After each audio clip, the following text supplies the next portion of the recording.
Happy Wellness Wednesday. This is going to be a double header today because I have a couple of relationship topics to talk about. First one is talking about toxic relationships and why they don't necessarily feel or appear to be toxic.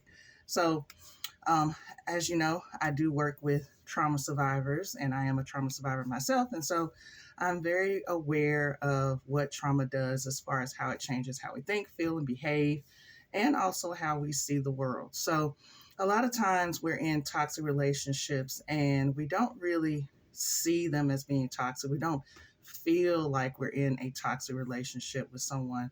And that may be because we are looking through our traumatized lenses. So these are my blue light glasses. I don't use them there, for prescription reasons, but I equate the trauma lens to like prescription glasses. If you have prescription glasses, you have to get them done every year just to tweak them to make sure that, you're seeing properly.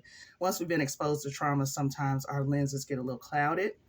They get a little tweaked. They get a little fuzzy. And so when we're in relationships that we really want to work and we really want to thrive in these relationships, sometimes we miss a few things. And sometimes we look at these relationships through the lenses of attachment issues. I have a fear of abandonment, so I'm going to hold on to this person.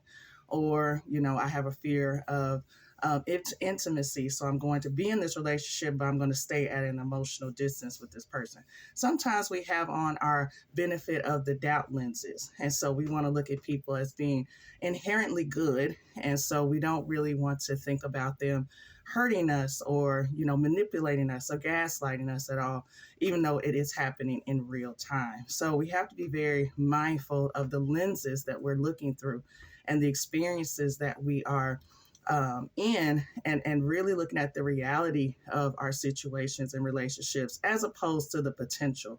Everyone has the potential to be great. However, there are some people out here who are manipulative and they are, traumatized themselves sometimes. And so they take advantage of folks. So we have to make sure that, very similar to our yearly prescriptions that we get for our glasses, that we are looking at things from a clear and really realistic way. So if you feel like you're being abused in a relationship, if you feel uncomfortable in a relationship, hone in on that because more than likely it is happening. So trust your gut, trust yourself, and make sure that you're seeing through the right kind of lens when you're in a relationship. All right, see ya. Bye.